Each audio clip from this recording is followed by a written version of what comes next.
this morning in this morning's plenary is Geoffrey Hinton, again by recorded video, as he was unable to travel to Paris. And earlier I said he needs no introduction, but I will introduce him. Before I do that, since we're running behind, I'm going to say what I was going to say at the end, and say that we'll have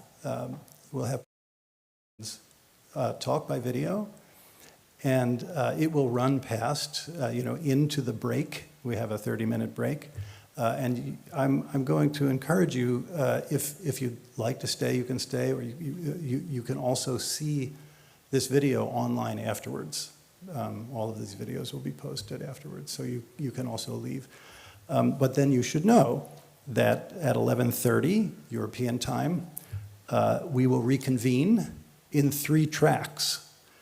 Track 1, global coordination, will be in this room. Track 2, safety, engineering, and AI, will be in room CC2. And track 3, manipulation, will be in room CC7. Tracks are free choice, and they have limited seating. So once they're full, they're full. But room CC4 is our listening room where you can watch any of the tracks. And so if you have any questions, please ask any of our wonderful cohort of volunteers. They're all visible via their orange lanyards.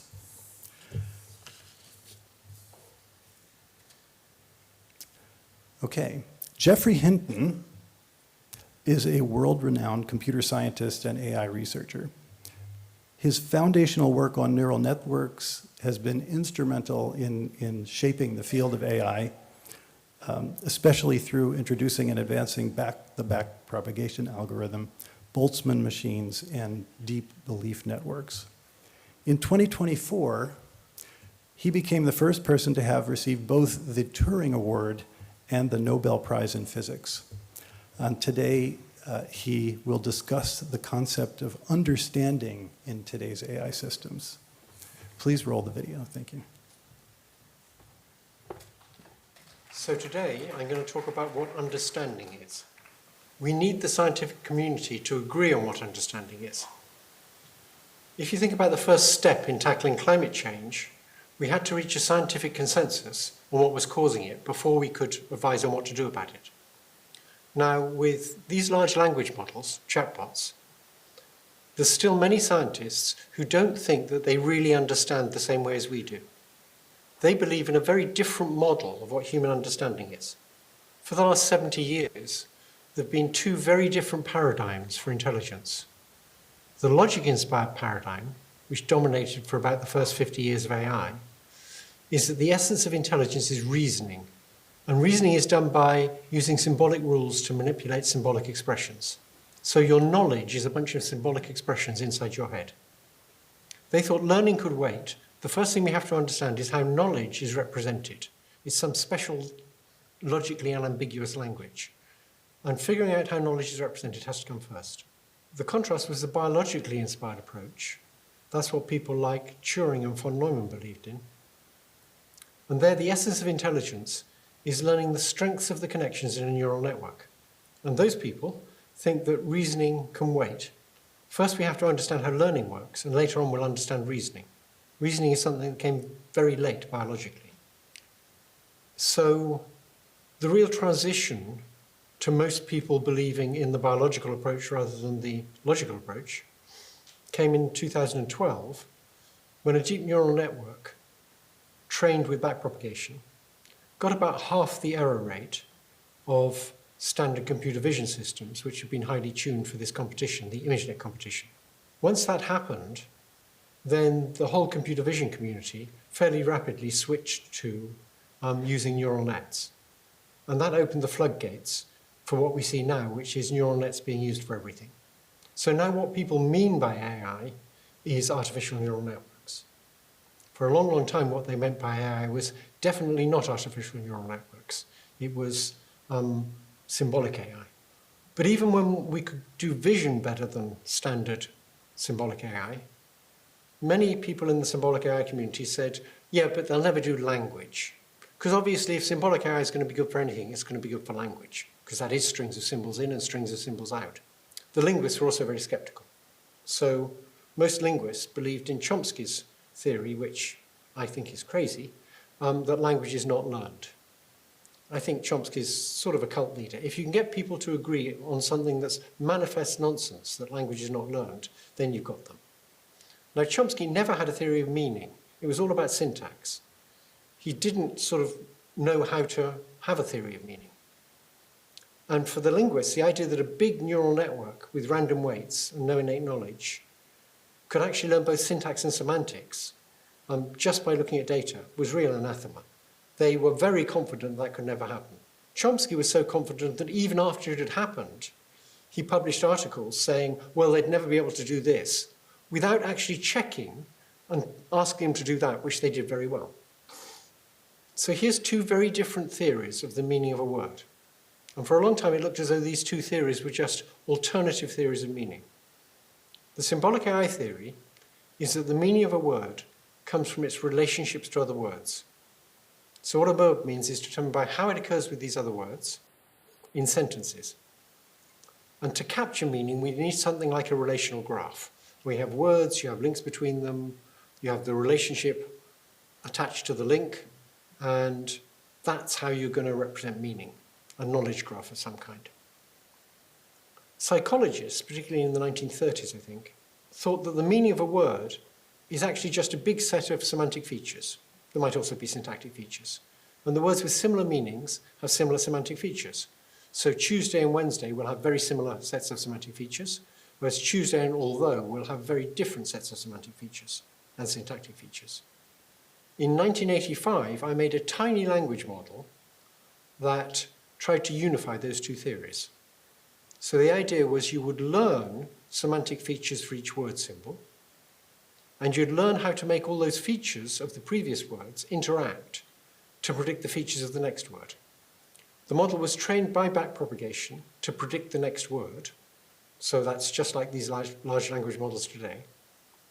And like those models today, instead of storing sentences or propositions, like the symbolic AI people thought you ought to, it would actually not store any sentences or any propositions. It would generate sentences by repeatedly predicting the next word when it wanted to generate a sentence. There were no sentences inside. The knowledge it had was relational knowledge that resided in the way features of words interacted so as to predict the features of the next word. That's very different from a bunch of propositions and rules for manipulating them.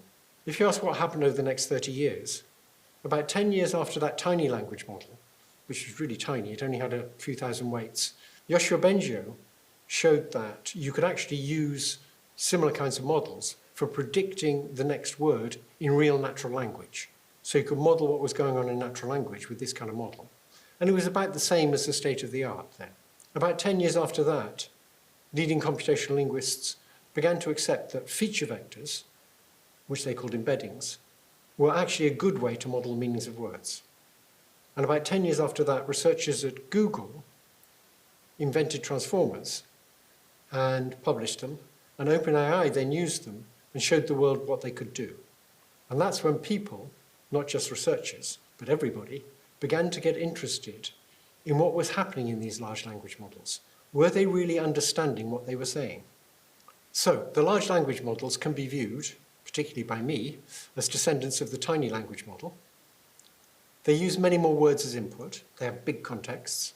They use many more layers of neurons so that they can disambiguate words as they go through the net.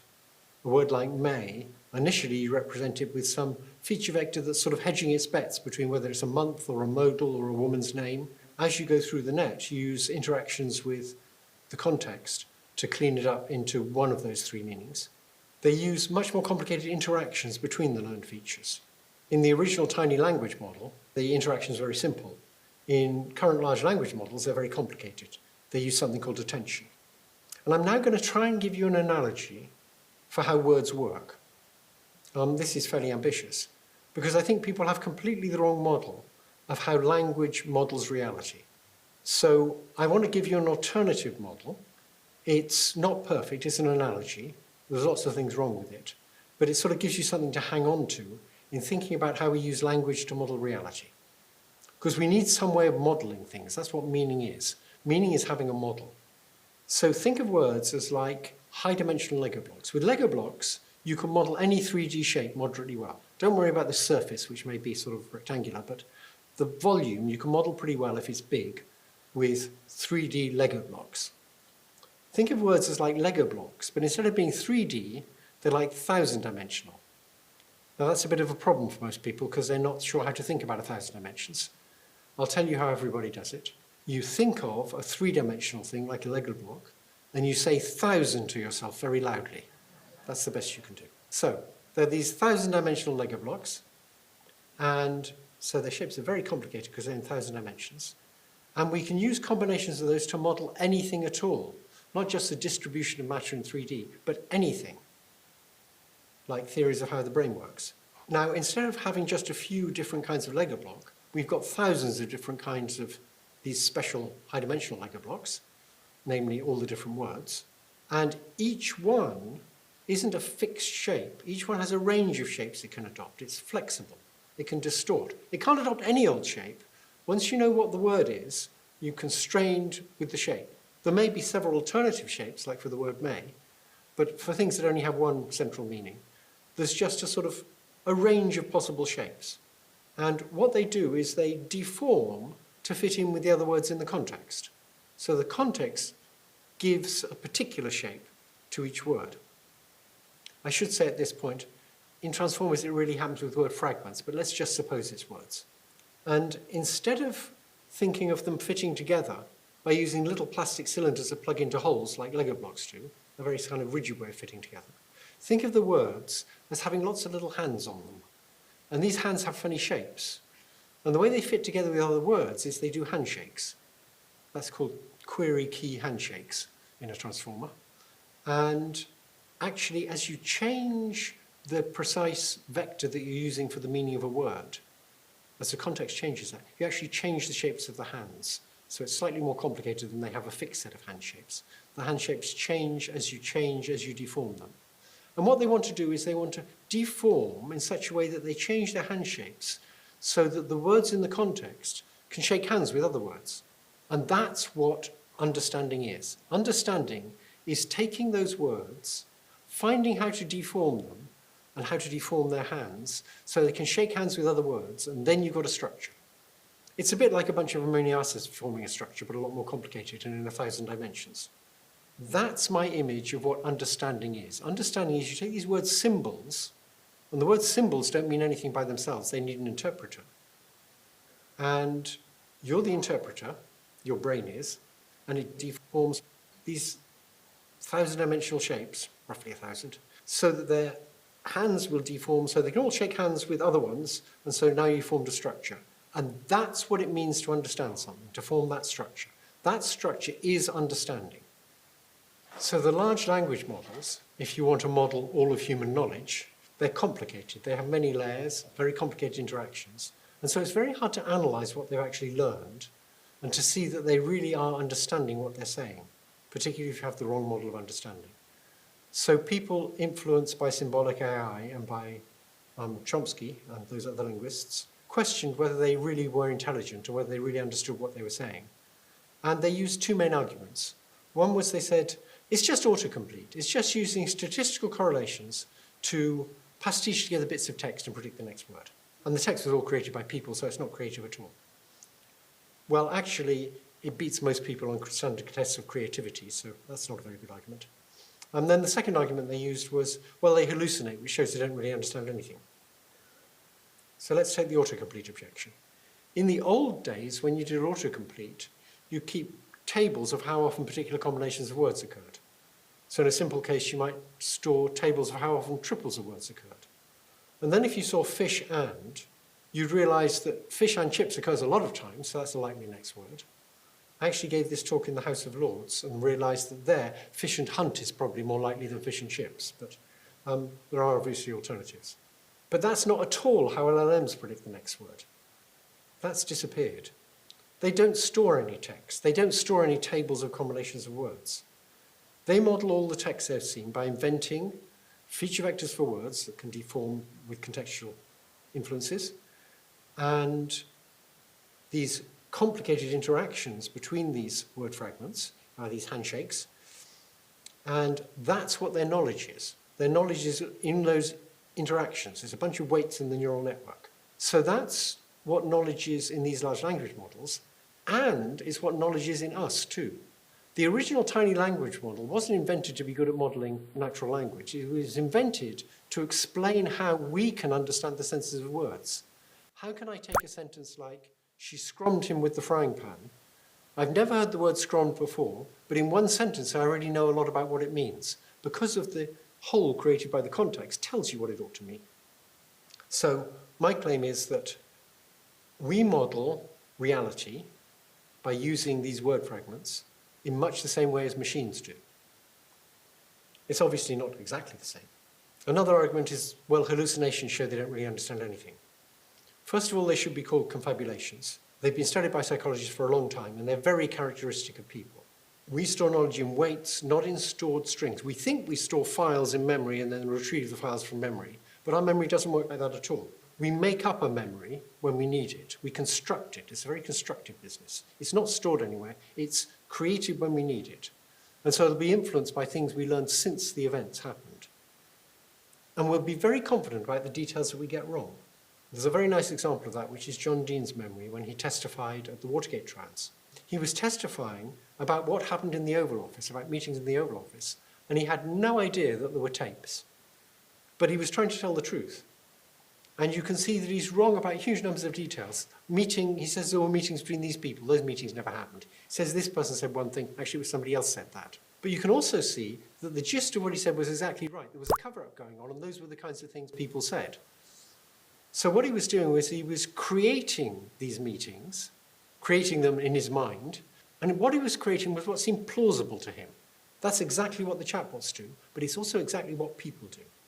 Now, currently, chatbots are worse than most non-presidents at knowing whether they're just making it up, but that's going to change. So finally, if you ask, how do we share knowledge with each other? Well, we've got these words that have names, and so I make this structure out of these complicated thousand-dimensional Lego blocks shaking hands. And I can't tell you all that structure, but I can tell you the names of the words. And now you can create the same structure using the names of the words. I can also put into these complicated thousand-dimensional things little clues about what should shake hands with what. That's called syntax.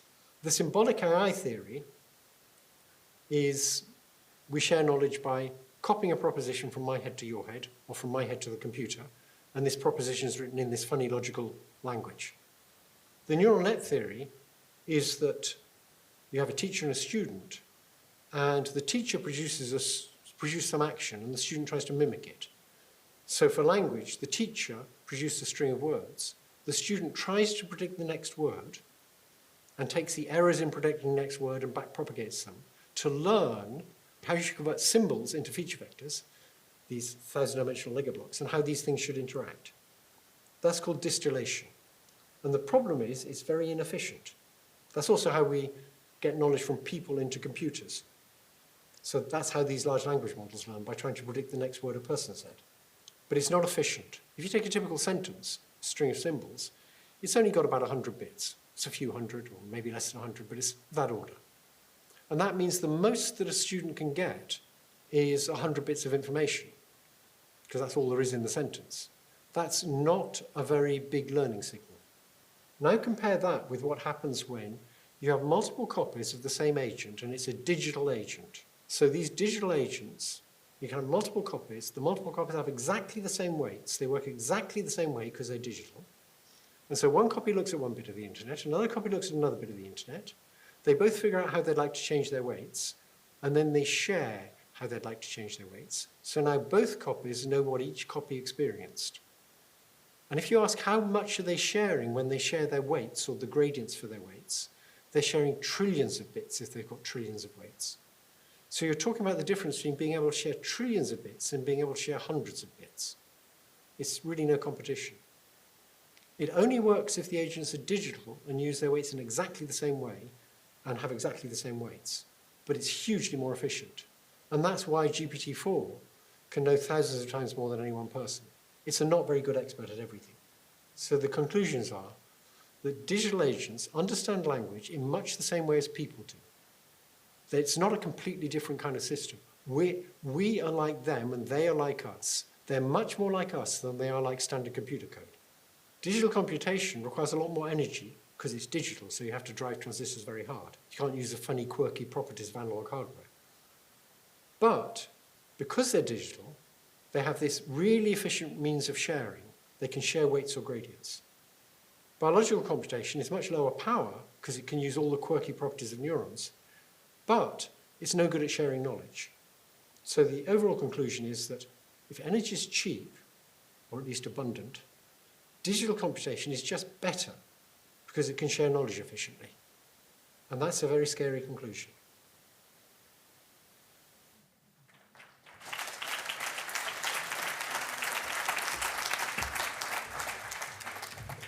Thank you, Geoffrey Hinton, and thanks to all of you who stayed. I'm going to repeat